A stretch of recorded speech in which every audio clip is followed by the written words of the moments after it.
নজর রাখবো পরবর্তী সংবাদে। সাত সকালে ভোর 4টা নাগাদ এনআইএ প্রবেশ করেছে কাথিরি এক তৃণমূল নেতা মানব পড়ুয়ার বাড়িতে, এমনটাই জানা গেছে। এবং কার্যত প্রায় 7 থেকে 8 জনের একটি প্রতিনিধি দল, এনআইএ এর প্রতিনিধি দল কাথির সেই তৃণমূল নেতার বাড়িতে প্রবেশ করেছে সাত সকালে। এবং বাড়িতে ছিলেন পূর্ব মেদিনীপুর জেলার পরিষদের পূর্ত কর্মদক্ষ মানব পড়ুয়া। তিনি বলেছেন যে 2022 সালে ভগবানপুর বিধানসভা কেন্দ্রের ভূপতিনগর থানা এলাকার নড়ুয়া বিল গ্রামে বোমা বিস্ফোরণ ঘটনার তদন্তের স্বার্থে আমার বাড়িতে এসেছিলেন এবং আমার পক্ষ থেকে যতটা সম্ভব আমি সহযোগিতা করেছি এবং তা করেছি। আগামী দিনে এলেও আমরা সহযোগিতা করব, এমনটা জানিয়েছেন তিনি। এবং একই সঙ্গে তদন্তকারী অফিসাররা যখন বেরিয়ে যান, হাতে দেখা যায় যে একটি সাদা কাপড়ে মোড়া মোটা মোটা বেশ কয়েকটি ডায়েরি এবং একটি ল্যাপটপ দেখে তদন্তকারী অফিসারদের হাতে দেখা গিয়েছে। তবে এই মুহূর্তের কি বক্তব্য রয়েছে সংশ্লিষ্টের, শুনুন। মূলত কি বিষয় নিয়ে আপনার সঙ্গে কথা বলবো?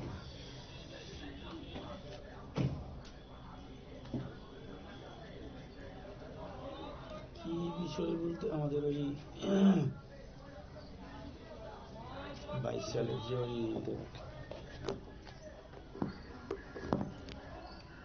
একটা মামলা ছিল, সেই তদন্তের কারণে এসেছিলাম, মানে জিজ্ঞাসা করে। হ্যাঁ,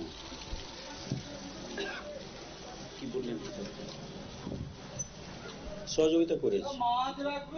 আবার কবে আসবে বা কোনো আশা? না না, সেরকম কোনো নথি কাগজপত্র কিছু উদ্ধার কিছু সেরকম কিছু না, ওনারা বলতে পারবেন। সেরকম কিছু বাড়ি কি তল্লাশি করেছিল? হ্যাঁ, দেখেছেন, দেখেছেন, তল্লাশিও করেছেন, দেখেছেন। অন্য কোথাও ডেকে জিজ্ঞাসাবাদ বা আবার কবে আসবেন এরকম কোনো কিছু? না না, সেরকম। 2022 সালে যে নাওডাতে বোমা বিস্ফোরণ হয়েছিল, তারই তদন্তের কারণেই এসেছিলেন। আন্তরিকতার সঙ্গে সহযোগিতা করেছি। 2022 সালে নাড়ুয়া বিলাতে যে বোমা বিস্ফোরণ হয়েছিল, সেই তদন্তভার হাইকোর্টের নির্দেশে এনআইএ নিয়েছিলেন এবং তারা তদন্ত করছে এবং সেই জায়গায় যারা প্রকৃত দোষী তাদেরকে খুঁজে বের করানোর চেষ্টা করছে। কিন্তু আমি এই এজেন্সি এনআইএ তিনাদের কাছে আমি আবেদন করব যে যত দ্রুত সম্ভব এই তদন্তকে এগিয়ে নিয়ে যাওয়া এবং প্রকৃত দোষী যারা তাদেরকে খুঁজে বের করে তাদেরকে শাস্তি দেওয়া। গতকাল এই এনআইএ তদন্তকারী টিম তারা বিভিন্ন জায়গায় তদন্ত করছে এবং তৃণমূল কংগ্রেসের নেতৃত্বরা যারা এই ঘটনার সঙ্গে যুক্ত তাদের বাড়িতেও তল্লাশি চলছে এবং প্রকৃত দোষী তাদেরকে খুঁজে বের করানোর চেষ্টা চলছে।